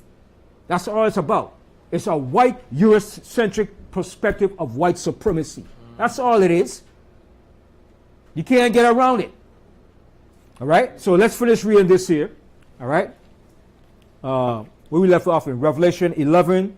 8. And we read 8? Okay, you read 8 again. Okay. Revelations 11 and verse 8. And their dead bodies shall lie in the street of the great city, which spiritually is called Sodom and Egypt. And what was Sodom famous for? The vile acts of sodomy, homosexuality. Okay, go ahead. Where also our Lord was crucified. All right, go ahead. And they of the people and kindred and tongues and nations shall see their dead bodies 3 days and a half, and shall not suffer their dead bodies to be put in the grave. Because they're not physically dead, they're just spiritually dead. We're spiritually dead as a people in our graves. Okay, go ahead. And they that dwell upon the earth shall rejoice over them. And they've been rejoicing over us. That's all they've been doing. Continue. And make merry, and shall send gifts one to another, because these two prophets tormented them that dwelt in the earth. And those two prophets are two particular men too. But I'm not going to give the name. All right. But it also represents Judah and Israel, the two kingdoms, the northern and southern kingdom. All right, go ahead. And they heard a great voice from heaven saying unto them. No, you read the 11th verse? Oh, Slakia. And after 3 days and a half, the spirit of life from the Most High entered into them. And they stood upon their feet, and great fear fell upon them which saw them. And that goes back to Ezekiel 37, when the Most High says he's going to raise us back up and put his spirit in us. All right? And when the Most High does that, great fear is going to fall upon all these nations here in the earth when they see the Most High raise us up to stand upon our feet. All right? Go ahead. And they heard a great voice from heaven saying unto them, Come out hither. Come up hither. Come up hither. So the voice said, come up hither. All right, go ahead. And they ascended up to heaven in a cloud. So you see it again? It said we ascended up into heaven in a what? In a cloud. So is it a literal cloud that we're going to be ascended up into? No. No, it's going to be up into that mother ship. We're going to be ascended up into that mother ship. That's going to make us return when the Messiah returns back. All right? And like I said, the lady saw the mothership in the clouds cloaking. She couldn't believe it. She nearly passed out. She was like, she couldn't believe it when she saw that, man. You know what I'm saying? And it was a year ago. And it was, I should have saved the video, man. I should have saved it, man. You know? And it was maybe about 10 minutes long. It was on TikTok.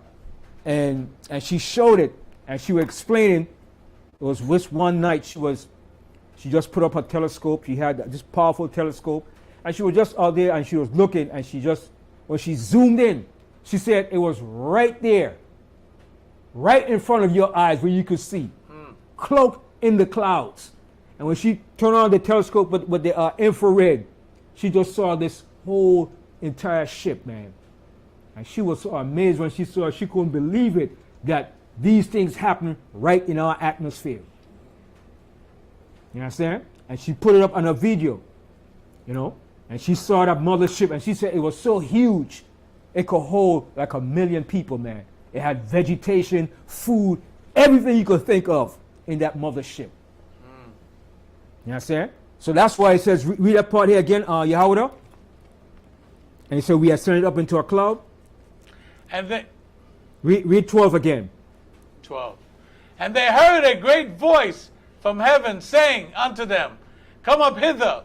And they ascended up to heaven. See, and in we a ascended cloud. up to heaven in a cloud. Go ahead. And the enemies beheld them. And our enemies beheld us. They're going to be looking at us like, huh? Yeah, in shock. They're going to be shocked when they see that, man. All right? They're going to be shocked when they see us go up into those chariots, man. God. You know? And I should really save that video, man. I don't know why I didn't save that video, man. Yeah, it's going to be, I know it's going to be hard to find it, man. You know? And when she reported, she was talking about it, man, how she saw it and how, you know, she was so amazed that to see that we think that we're the only one here in this universe right here, but not knowing we have other things right out here, right in our midst. And she said it wasn't nothing up way up in the sky. It was cloak right there in the midst, hovering, man.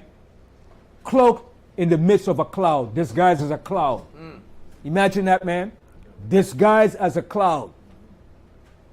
You know, that's something else, man. And when she turned on that telescope with that infrared, man, what her eyes saw, I didn't know she must be probably dropping it like, oh my God, what am I seeing? You know? But she put it on the video so nobody don't think that she was going crazy or she's insane. You know? But that's something else, man. When I saw it, I said, yeah, it's coming out. The truth is coming out, man. Wow. The truth is coming out, man. You know? And the scientists, NASA knows it too. NASA knows. The Senate had a big meeting about it. But they try to talk and say it's aliens. It's a bunch of gray men from a studio, 50-something over in New Mexico. Los Alamos. Area 51. Yeah, Area 51. Yeah, they try to put all that bull crap into it. You understand? Yes. The guy, I think, has a telescope. Mm-hmm. I think it's called Lucifer or something. So they know to look out for it. Yeah, that's what they're doing. Trust me, NASA is monitoring. NASA and NORAD is monitoring everything that comes out from that realm. That's why they have this satellite in outer space to monitor every event that goes on. Because when they so-called went in outer space, or when they so-called went to the moon, the astronauts that went up there, that tape it was on YouTube back years ago. The astronauts said when they went out in outer space, they said when they got there, he said he was so shocked and amazed. He said, my gosh. He said the technology that we're using is like tricycles compared to what they're using. God. He said what he saw, he said, my God, he couldn't believe it. That there was already the angels out there monitoring and watching them. And he said when he saw it, he recorded, he took notes of it. He said what we have is like tricycles compared to what they're using. All right? And that's the statement he made when he came back in 1969 about what they saw in outer space.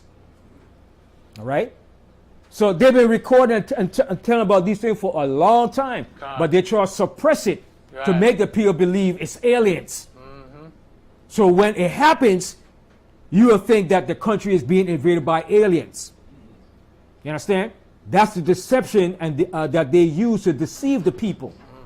Yeah, Yehuda. Yeah, they said that Area 51, the saucer crashed. Yeah. How is it going to crash? The way them saucers move, they can't catch them. No, that's They'll something be that... in one spot this minute, next minute they're gone. Right. Even the Air Force pilots said that they can't keep up with these things. They Right. said it could be right here next to you, watching you, Right. and it zips off. That's it.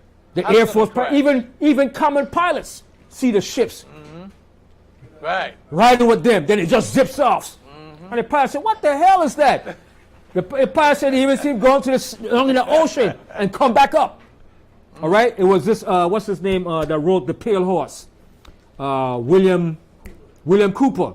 He said when he was in the Navy, that's why he wrote about it.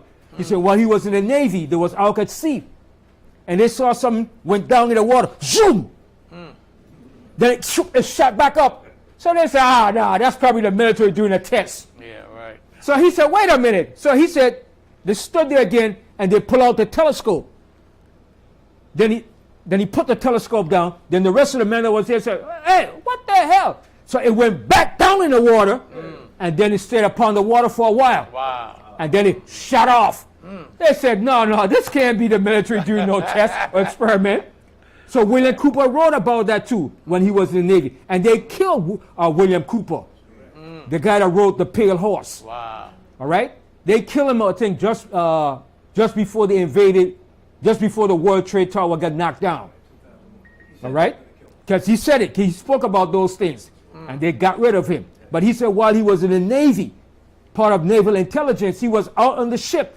And he saw a ship, a chariot, went down into water, shot back up, went back down, then it came and hovered right above the water, then it shot off. They said, no, this can't be the Navy doing experiments. And he recorded it because he saw the lights around it. You understand? So this is nothing new. Even the astronauts, when they go out there, they see these things, man. But they put what? What's the term they use? They put a gag order. Don't speak on these things. All right? Yes, Judah. Yeah, no matter what type of uniform that they put on, they could not withstand the G-force. The G-forces, yeah. To move like that. Right. Because a regular plane can't move like that. And Area 51, that was something that the U.S. government was trying to experiment with. That's not something that crashed. That's all part of the U.S. government mishap and failures of their technology that they was trying to improve. So they're trying to say it's a bunch of aliens that crashed in Area 51. That's a damn lie. Right. Okay? Yes, Anwar. That's why too in all the alien movies, all the aliens look the same. They get the idea from Area 51. Yeah. What they look like. Yeah, but that's what they're trying to throw you off to give you a misrepresentation of what the scripture is saying. Right. You understand? Because even Congress, senators that came and testified in the White House about these things, one of the senators said, yes, what we're experiencing is what's recorded in the Bible. It's called a major phenomenon of the chariots of the Bible. And he said that. And they didn't give him much play on that. But he said the things that we're seeing and the phenomena that we're seeing is written in the Bible. But they don't want to give you much play on that. They want to give you a gag order and keep it quiet. But it's not going to be it's not going to be kept quiet too long very soon, because it's going to happen right before our eyes. It's going to happen. The Most High said, we went up. We ascended up into the cloud, and our enemies beheld us. Our enemies were looking in awe, awestruck, like, my God. But the world's going to be shocked when this goes down. Because that's the only way we're going to be delivered and saved out of this great destruction. There is no way to hide or run when this destruction is going to come. The Most High said this earth is going to be on fire. The works thereof shall be burned up. It's going to be dissolved. The reason why they're going to be shocked is they're going to be saying, look at the niggas. Yeah. Look at the niggers. They love to use that word. The niggers are God's chosen people. But I got to play this here too, man. Let me play. I'm going to come back to Trump. Let me play this real quick. I got to play this. I want you all to listen to this here. Give me one second.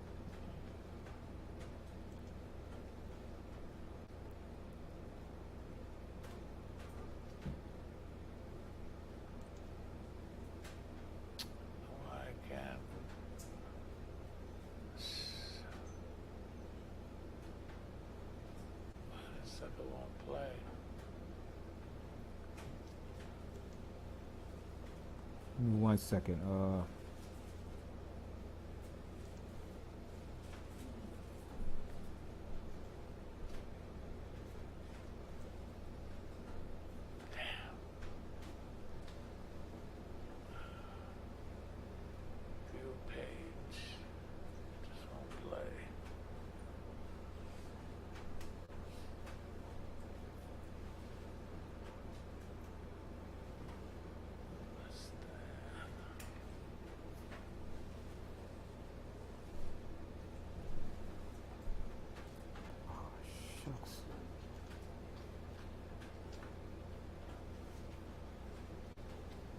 Okay, listen to this here.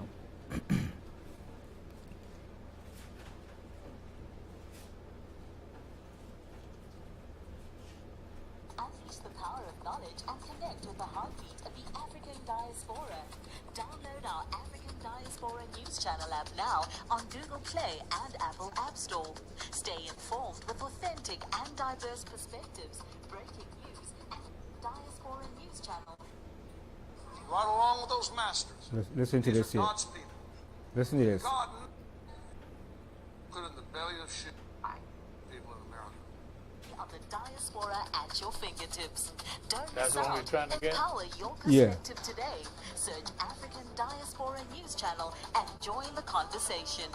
We have Pastor John Kilpatrick, who is preaching a sermon to his congregation members, which is predominantly a sea of them folks, because the church is in the deep south, Mobile, Alabama. He is giving them a lesson on how black people should be treated and why. Take a look at this. I think back on the African American. Listen to this. I think how they were taken against Can you hook it up to your speaker? put in the belly of ships, brought over here, Microphone. beat, cussed. Many of them died in the guts of those ships. If I send it to you, how it's going to be uploaded? They were I don't think so, right? families No, over there. I don't think No. so. If you're one Something of with those the people YouTube who's got a ain't. problem with black people Ain't or coming whatever, out. you better shut your mouth. Where's your mic? Because Then? they're God's people. You better hear what I'm saying. Yeah. Shut your white mouth. I know some of you was raised in the deep south. You was raised by prejudiced people and bigoted people. You better get that out of your system. You better get it out of your system. It'll cause you to suffer. Right along with those masters. These are God's people. God knows what happened to the black race. He knows how they wound up over here. And God is going to reimburse the black people for all Could you translate? This pastor said, you better Could you transmit? Yeah, we should. It's here? that these are God's It's Bluetooth, yes. That Yeah. is so right. I don't know why it's Now, not. let's look at this congregation.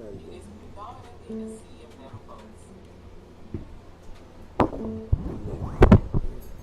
Testing? Yeah.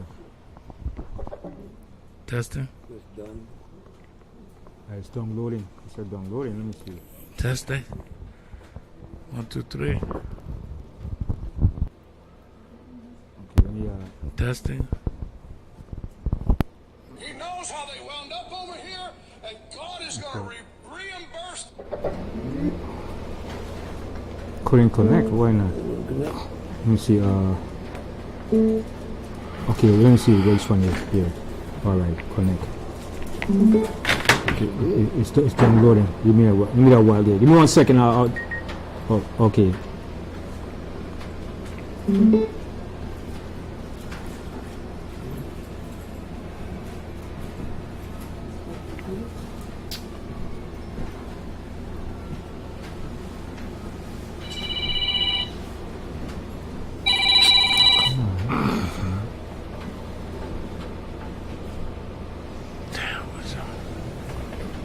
Oh, the speaker. Alright, yeah.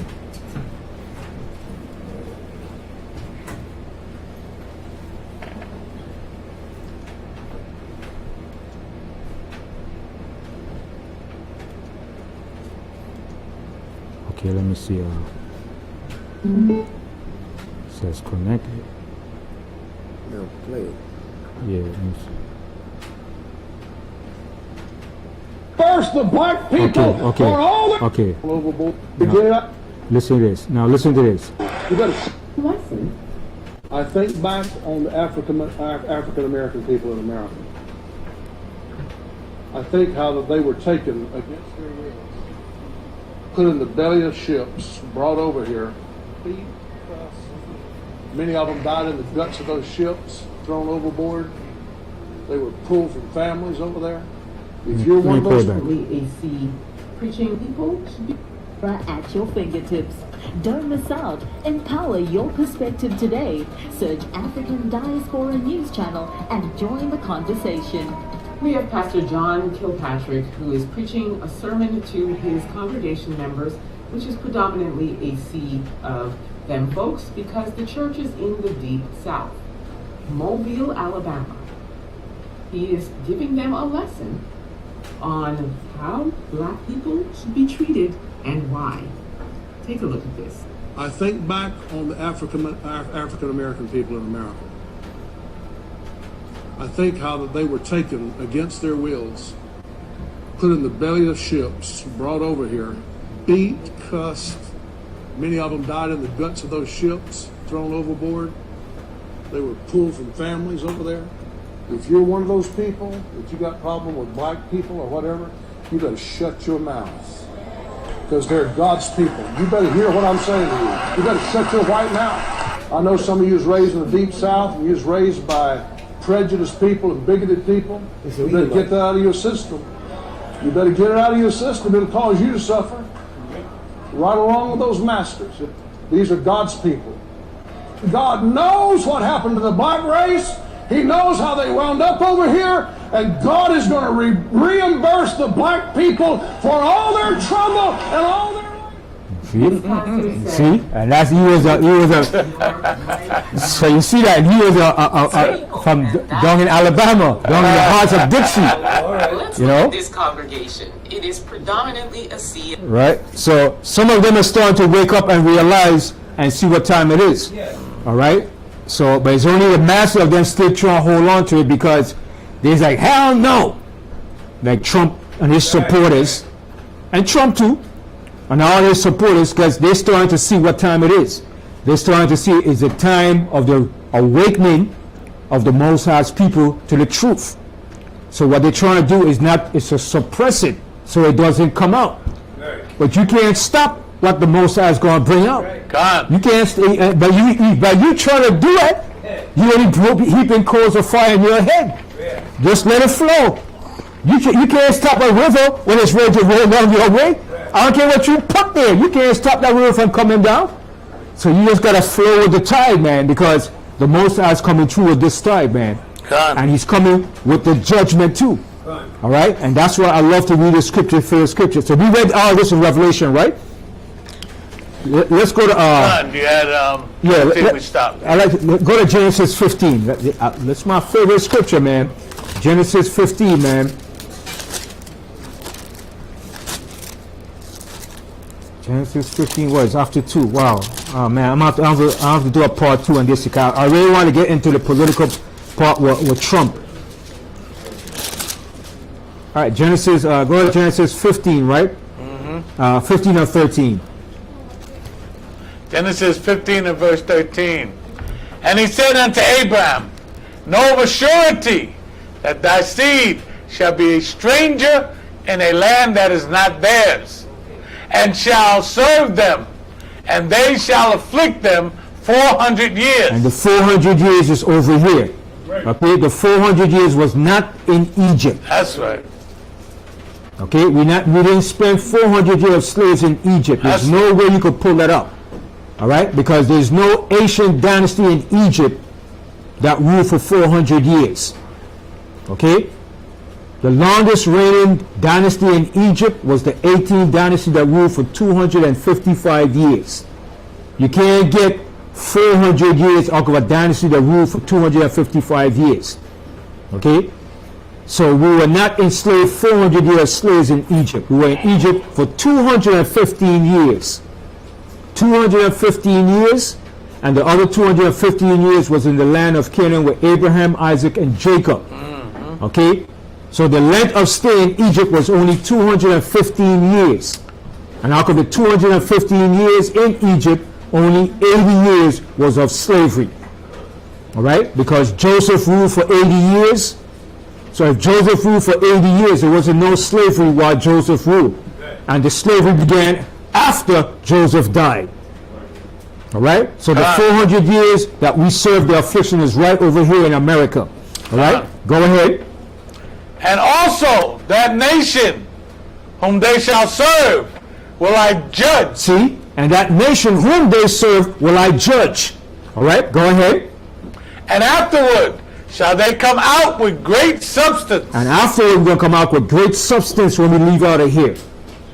That great substance is the knowledge and understanding of the Most High, and the repentance and the deliverance that the Most High is going to bring for us. Con. All right? Go ahead. And thou shalt go to thy fathers in peace, and thou shalt be buried in a good old age. All right? Go ahead. But in the fourth generation, they shall come hither again. Now, when you go back to ancient Egypt, we also did come out in the fourth generation. Because, like I said, the fourth generation began when Jacob had his sons in the land of Canaan until they came out of Egypt. All right? So that's a fourth generation, just like in ancient Egypt. And this is also a fourth generation over here, too. All right? We're in the fourth generation of our offspring Con. here in America. All right? Go ahead. For the iniquity of the Amorites is not yet full. All right. So at that time, when we went back into the land of Israel with Moses, the iniquity of the Amorites was not full yet. It wasn't complete. The iniquity of the Amorites during the time of Abraham was not complete. But when we got there with Joshua and Caleb, the iniquity of the Amorites was full. That's why the Most High said, go in and take the land and kill everything. All right? So during the time of Abraham, the iniquity of the Amorites was not to its completion. All right? So we're in the fourth generation now. Con. All right? And this fourth generation is going to make that be a generation that's going to leave out of here. Okay, that second Exodus. All right? But I'm going to end the class here, but I'm going to continue this here. I didn't go into my full subject about current events, social and political events, prophetic or just mishaps. Because I wanted to go into Trump too, and the things that he's about to do and what he's planning of doing, and how he's going to shape the events of things that's going to happen. All right? So, I know a lot of people want Biden to win the election, all right? But you got to remember, all of them have an agenda, all right? And either one that gets in there is going to fulfill the agenda according to prophecies. According to prophecies, all right? But the man that's in that position has to be an evil, shrewd, unscrupulous, and vile person, all right? To fulfill these things. And nobody fits that profile more than Trump. Trump is a low-life, scrupulous, vile, cheating, lying tyrant. Okay? And he's not no God-fearing man. God. And the Christian right believe that he's a God-fearing. He's not a God-fearing man. He's a crook. All right? So with that, I'm going to end the class. I'm going to continue this most high willing next week. I hope everybody got something out of this. All right? And I said all praises due to the Most High and to Hamashiach Yahushai. And I said to all Israel far and near, Kwam Yasharallah. Kwam Yasharallah.